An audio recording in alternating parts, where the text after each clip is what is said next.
ನಾವೇನಾದ್ರು ದಪ್ಪ ಇದ್ದರೆ ಜನ ಅನ್ಕೋತಾರೆ ಏನಪ್ಪ ಇವ್ರು ಇಷ್ಟೊಂದು ತಿಂತಾರ ಅಂತ. ನಾವೇನಾದ್ರು ಸಣ್ಣ ಇದ್ದರೆ ಅಯ್ಯೋ ಪಾಪ ಇವ್ರಿಗೆ ಹುಷಾರಿಲ್ಲವೇನೋ ಅನ್ಕೋತಾರೆ.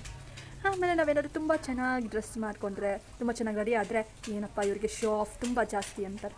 ಅದೇನಾದರೂ ಸಿಂಪಲಾಗಿ ರೆಡಿ ಆದರೆ ಅಯ್ಯೋ ಪಾಪ ಬಡವರೇನೋ ಅನ್ಕೋತಾರೆ.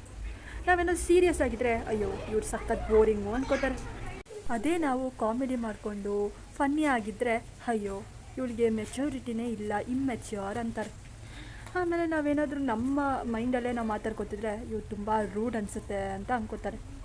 ನಾವೇನಾದ್ರು ಸಿಂಗಲ್ ಆಗಿದ್ದರೆ ಓ ಪಾಪ ಇವರು ಒಬ್ಬರೇ ಇರ್ತಾರೇನೋ ಅನ್ಕೋತಾರೆ, ಒಂಟಿ ಪಿಸಾಚಿ ಅನ್ಕೋತಾರೆ.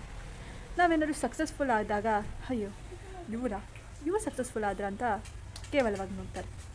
ಅದೇ ನಾವೇನಾದರೂ ಸ್ಟ್ರಗಲ್ ಮಾಡ್ತಿದ್ರೆ, ತುಂಬ ಕಷ್ಟಪಡ್ತಿದ್ರೆ ಅಯ್ಯೋ ಹೌದು ಲೇಝಿ ಅನ್ಕೋತಾರೆ. ನಾವೇನಾದರೂ ಆನೆಸ್ಟ್ ಆಗಿದ್ದರೆ ಯಾರೂ ನಂಬಲ್ಲ. ಅದೇ ನಾವು ಡಿಸಾನೆಸ್ಟ್ ಆಗಿದ್ದರೆ ಎಲ್ಲರೂ ನಂಬ್ತಾರೆ.